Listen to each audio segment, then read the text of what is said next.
Welcome!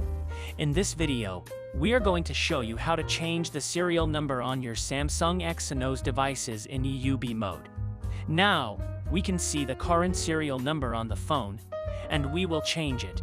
To do this, we need to connect the phone in EUB mode, and then on the Advanced tab, click on Change Serial and enter the desired serial number.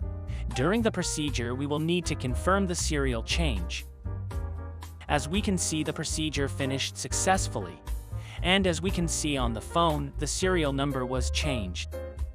Thank you.